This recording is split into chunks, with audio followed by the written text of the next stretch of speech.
पत्र लेखन की कक्षा में कक्षा 9 और 10वीं के छात्रों का स्वागत है। पिछले दिन हम लोगों ने अपठित गद्यांश पर चर्चा किया था। आज जिस विषय पे हम लोग चर्चा करेंगे वो है पत्र लेखन। क्या है हमारा आज का विषय? पत्र लेखन। पत्र का अर्थ क्या होता है? चिट्ठी, खत, पाती, इसे कई नामों से हम जानते हैं। और लेखन का अर्थ क्या है? लिखना। यानी आज हमें सीखना है कि हम पत्र कैसे लिखेंगे। आपके मन में ये प्रश्न उठ सकता है कि आज भी पत्रों का क्या महत्व है? पत्र क्या आजकल भी आवश्यक है? तो एक चीज मैं आप लोगों को बताना चाहूंगा कि पत्र, जिसे हम चिट्ठी कहें, खत कहें, पाती कहें, जो भी कहें, कई नामों से इसे हम जानते हैं, उसमें जो एक आत्मीयता, जो एक अपनापन का भाव जो होता है, वो आज हम जितना वीडियो कॉल कर लें, जितना एसएमएस भेज दें या बड़ा कोई भी मैसेज भेज दें, उसमें वो आत्मीयता या अपनापन नहीं नजर आता। कहीं ना कहीं जैसे वो तो सभी क्या है? मशीन है।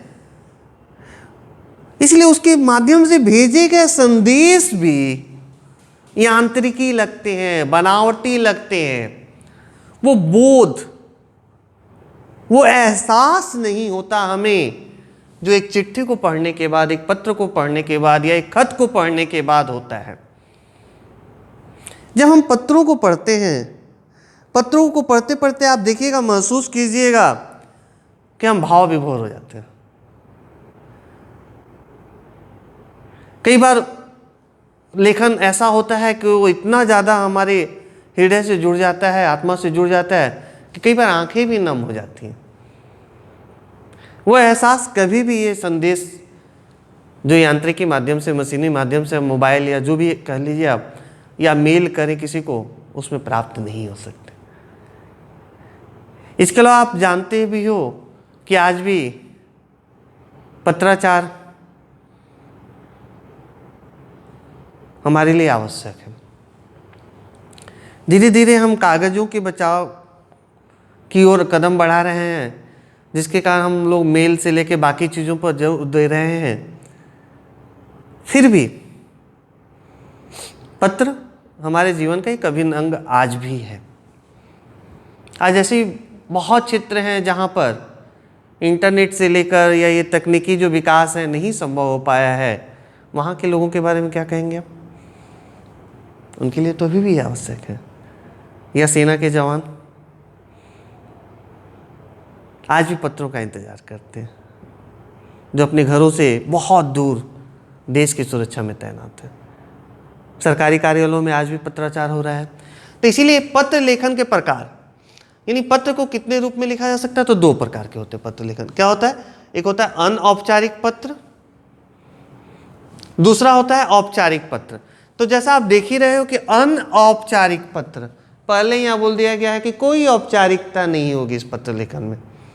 अन माने नहीं, और दूसरा क्या है? औपचारिक पत्र, जिसका संबंध क्या होता है? जो अभी मैंने बताया, सरकारी कार्यालयों से लेकर, विद्यालयों से लेकर, या व्यावसायिक भी होता है, वो सारे पत्र आ जाते हैं औपचारिक पत्र के अंतर्गत। लेकिन हम लोग आज जो है, आज हमारा विषय रहेगा जिस पर हम चर्चा करेंगे, वो है अनौपचारिक पत्र, जिसे हम सगे संबंधियों, रिश्तेदारों को, मित्रों को या दोस्तों, जो भी कह लो, उनको हम भेजते हैं। यानी यहाँ पे क्या होती है? उतनी औपचारिकता नहीं निभानी पड़ती है। यहाँ पर क्या है? उतने नियमों को नहीं मानना पड़ता है। जब हम लोग औपचारिक पत्र पढ़ेंगे तो उस समय देखेंगे कि वहाँ कितने नियमों को मानना पड़ता है। यहाँ पर क्या होता है? यहाँ भी पत्र का लेकिन 3 भाग होता है। पहला होता है शीर्ष भाग, यानी पत्र का ऊपर में सब बाएं तरफ हम लोग को लिखना पड़ता है, ये नियम लेकिन मानना है। तो क्या होगा? सबसे पहले अपना पता लिखना है आपको, उसके बाद दिनांक लिखना है, संबोधन वाक्य लिखना है। अगर मान लीजिए पिताजी को पत्र लिखना है तो लिखेंगे प्रिय पिताजी, सारा चरण स्पर्श। उसके बाद क्या होता है? मुख्य भाग आता है, मुख्य मध्य भाग, जो मध्य भाग जो होता है पत्र का, ये तो ऊपरी हिस्सा हो गया, बाएं तरफ जो रहेगा शीर्ष भाग। उसके बाद मध्य भाग यानी जो पत्र का जो विस्तार होगा। तो क्या लिखोगे? मान लो कि मैं यहाँ पर कुशल पूर्वक से रहते हुए आशा करता हूँ कि आप भी वहाँ कुशल पूर्वक से होंगे। और उसके बाद जिस भी ज़रूरत के लिए, मान लो अगर आपको पैसे मंगाने हैं या आप अपने परीक्षाओं की कोई सूचना देना चाहते हो या मूल्यांकन की कोई सूचना देना चाहते हो, तो जो भी विषय है आप उस विषय को पहले लिखें। उसके बाद क्या होता है, पत्र का संदेश अथवा कथ्य कहते हैं हम उसको क्या कहते हैं? पत्र का संदेश अथवा कथ्य। मैंने किस घटना के लिए, किस विषय के लिए आपने पत्र लिखा है, आपको एक विषय दे दिया जाएगा, उस विषय के अंतर्गत ही आपके सारे काम होंगे, माने पत्र लेखन का काम होगा। उसके बाद क्या है? अधोभाग माने पत्र का अंतिम हिस्सा, जहाँ पे क्या होता है? नाम और हस्ताक्षर होता है। क्या लिखेंगे? आपका पुत्र, जो भी नाम है, या आपके पत्र की आशा में आपका पुत्र या पुत्री, कुछ भी हम लिख सकते हैं, बेटा या बेटी। अगर मित्र है तो आपका मित्र या तुम्हारा मित्र। तो पत्र लिखने के लिए अनौपचारिक पत्र, इन बिंदुओं को ध्यान में रखना जरूरी है। और मैंने बार बार आप लोगों को कहा कि सब जो ऐसे अंग्रेजी में भी आप लोगों ने पढ़ा है, पत्र लेखन जो पढ़ा है आपने, कि सब बाएं तरफ रहेगा। सबसे पहले क्या करोगे? पता दोगे आप, दिनांक दोगे, संबोधन वाक्य जो मैंने कहा पिताजी, साधारण चरण स्पर्श, मैं यहाँ पर, उसके बाद पत्र शुरू कर रहे हो आप लोग। मुख्य भाग में आ गया हो कि मैं यहाँ पर कुशल पूर्वक से रहते हुए आशा करता हूँ कि आप भी वहाँ पर कुशल पूर्वक से होंगे। तो ये था पत्र का संदेश अथवा कथ्य। अधोभाग में क्या हो जा रहा है? आपका पुत्र या पुत्री जो भी हो, वहाँ पर लिखकर आप क्या करोगे? अपना क्या करोगे? आप नाम लिख दोगे, जिसको हम कहते हैं नाम और हस्ताक्षर। तो ये था आज अनौपचारिक पत्र।